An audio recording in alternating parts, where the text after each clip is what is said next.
আসসালামু আলাইকুম, welcome to let's cook with Disha. আজকে আমি আপনাদেরকে একটি পারফেক্ট শামি কাবাব তৈরি করে দেখাবো। এই শামি কাবাবটি আমি চিকেন দিয়ে তৈরি করেছি। আপনারা পুরোটা ভিডিও দেখতে থাকুন। ইনগ্রিডিয়েন্টসগুলো আমি দিয়ে দিয়েছি, আশা করি সবার ভালো লাগবে।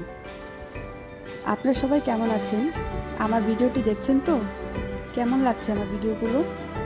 যারা আমার ভিডিওগুলোতে কমেন্টস করেন তাদের কাছে আমি অনেক কৃতজ্ঞ, কারণ তাদের ভালো ভালো কমেন্টসগুলো পড়লে আমার কাজটা করার প্রতি আরও ভালোবাসা জন্মায় এবং আগ্রহ জন্মায়।